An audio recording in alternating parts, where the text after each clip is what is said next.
3. Hello everyone, how are y'all all doing today?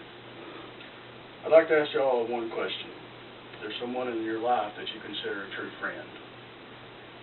It can be a family member, it can be just anybody, close neighbor, anybody that you've known for a long time. Well, I'm here today to introduce to you someone that's been a friend to me all my life. But before I do, I'd like to tell you a little bit about myself. My name's Christopher Comer. I live here in Guntersville.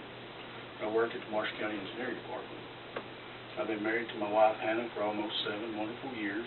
We don't have any children, but maybe one day we will be blessed with some. Now that you've had time to think about that special friend in your life, I'd like to tell you a little bit about mine.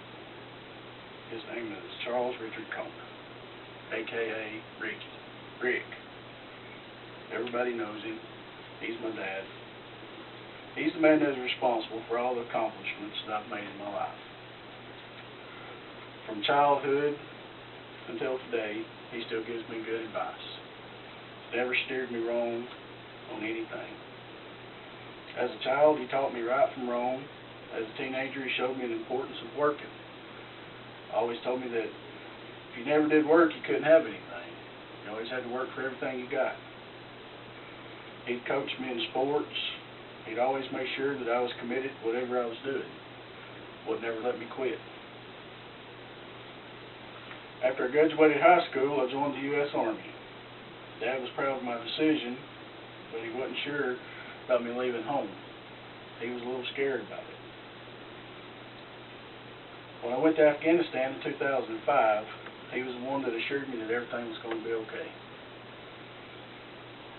During the 15 and a half months I was gone from home, I'd call him periodically on the phone, talk to him, tell him how my days were going. He always stayed strong on the phone, even when he heard the tremble in my voice. He'd always say, everything will be fine. Watch yourself and be sure to come back in at least one piece. He said, I'd take you in 2, but 1 would be just fine. It was always a joke that he had. So if you can't tell, my dad means a lot to me. He's helped me through some of the roughest times in my life. But I encourage you today that if you don't have a best friend, I encourage you to find one. Thank y'all for coming.